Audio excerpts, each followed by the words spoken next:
que nos acompanham, demais deputados, funcionários da Casa.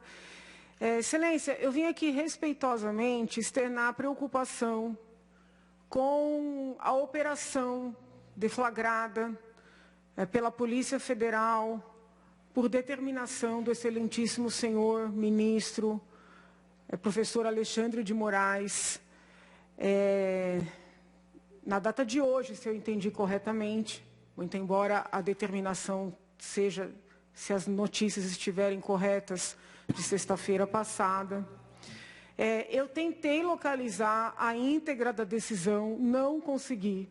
Então, quero aqui deixar registrado que, eventualmente, ao ler a decisão, posso ter uma compreensão diferente da que vou externar aqui. Porém, pelas matérias veiculadas, ao que parece, buscas e apreensões, quebras de sigilo, bloqueios de contas em redes sociais, bloqueios de contas, pelo que foi noticiado, foram determinadas com fulcro em mensagens trocadas num grupo de WhatsApp, onde alguns dos participantes, pelo que entendi, nem todos os alcançados pela operação teriam se manifestado nesse sentido, alguns dos manifestantes teriam dito de maneira, vamos dizer assim, com uma força de expressão que prefeririam um golpe a ter o ex-presidente Lula como seu presidente a partir de 2023.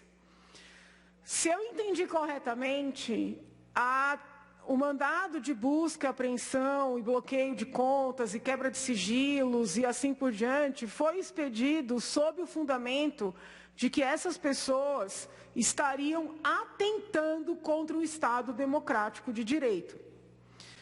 Então, quero deixar muito claro aqui que não concordo, com o que essas pessoas disseram, porém, atentar contra o Estado Democrático de Direito é um tipo penal, é um crime que se equipara ao crime de terrorismo, que anda paralelamente ao crime de terrorismo. Não é possível falar de crimes de tal gravidade sem uma ação, sem um preparo de qualquer tipo de ação que possa atentar contra o Estado Democrático de Direito. Quando as matérias referentes a esse diálogo começaram a ser veiculadas, alguns jornalistas escreveram que antes da alteração no Código Penal, antes da revogação da Lei de Segurança Nacional, não havia o que fazer diante desses diálogos. E esses mesmos jornalistas, que em regra clamam pela liberdade de expressão e manifestação, disseram que agora, com a revogação da Lei de Segurança Nacional e a criação de um capítulo no Código Penal para disciplinar os crimes de atentado contra o Estado Democrático de Direito, esse diálogo num grupo de WhatsApp poderia ser alcançado pelo direito penal.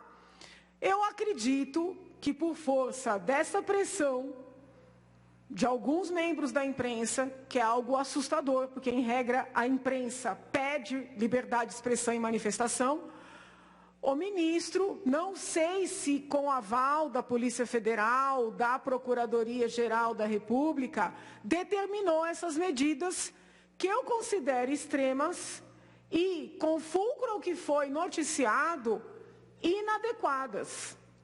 Porque na condição de professora de Direito, várias vezes defendi pessoas que se manifestaram de maneira absolutamente contrária ao que eu acredito. Vossa Excelência vai lembrar da polêmica que houve no início, quando começaram a fazer a Marcha da Maconha. Eu nunca concordei com a Marcha da Maconha. Não sou favorável à legalização, todos sabem. Mas houve o debate se era constitucional fazer essa marcha ou não. E o próprio Supremo Tribunal Federal se debruçou sobre isso e declarou constitucional.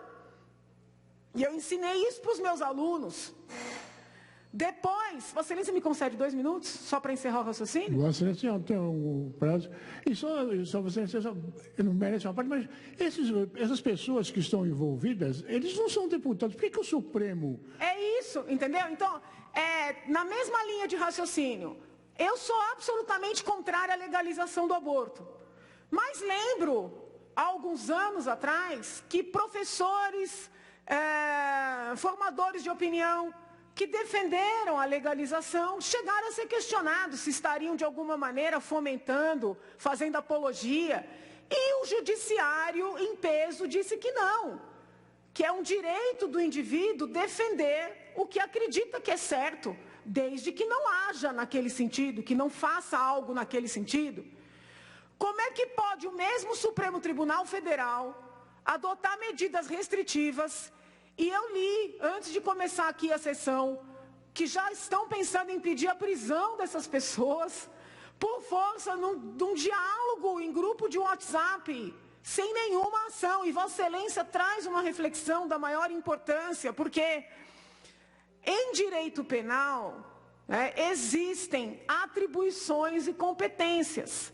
O Supremo Tribunal Federal só tem competência para agir relativamente às pessoas que têm prerrogativa de foro ou foro privilegiado, como preferirem falar. Até onde se sabe, aqueles alvos todos são cidadãos sem cargos eletivos ou cargos, por exemplo, de ministros, secretários de Estado. Eles não têm prerrogativa de foro, eles não têm foro privilegiado. Caberia, fosse o caso, ao Ministério Público aqui que funciona perante o juízo da primeira instância, pleitear qualquer medida nesse sentido e ao magistrado de primeira instância avaliar e, entendendo adequado, determinar. Não é possível que o Supremo Tribunal Federal possa pular instâncias. Senhor presidente, no passado recente, nós tivemos 4 processos criminais anulados em embargos de declaração, sob o argumento de que o magistrado que deu a primeira sentença, que foi confirmada pelo TRF4, foi confirmada pelo STJ, foi confirmada pelo próprio STF, seria incompetente e também parcial. Vossa Excelência lembra disso. Como é que pode agora o mesmo Supremo, que em sede de embargos anulou 4 processos, sob alegação de incompetência, pular as instâncias para determinar medidas restritivas contra pessoas que fizeram um comentário num grupo de WhatsApp, comentário este compreensível num momento eleitoral. Se entrarem nos grupos dos apoiadores do ex-presidente Lula, com certeza tem comentários, muitas vezes até ofensas ao grupo que está do outro lado, sentimentos externados de maneira exagerada. Isso é normal, sobretudo num período eleitoral. O que não é normal é que o presidente do TSE determine ações restritivas no âmbito criminal, eu quero destacar isso, no âmbito criminal, contra pessoas que têm uma posição política clara. Infelizmente, por maiores que sejam as minhas divergências, e são, essas pessoas têm uma posição política clara e é impossível deixar de considerar que uma medida dessa visa intimidar outros potenciais apoiadores de se manifestarem. Então eu peço encarecidamente, até para que nós tenhamos a tranquilidade que todos desejam para enfrentar um ano turbulento como este que se apresenta para todos nós, independentemente das convicções, esquerda, direita, centro, não importa. Que o presidente do Superior Tribunal Eleitoral essas ações. Eu falo isso com o maior respeito e consideração. Conheço sua história como professor, como doutrinador. Mas esse tipo de ação preocupa, senhor presidente. Porque gera insegurança. Porque as pessoas não sabem mais o que podem e o que não podem falar, por óbvio. A minha orientação é que não exorbitem, não ofendam, não falem esse tipo de coisa, mas não é crime. E se não é crime, não pode ser tratado no âmbito criminal, sobretudo por autoridade que não tem competência. Não sob o ponto de vista das atribuições. É isso, senhor presidente. Muito obrigado.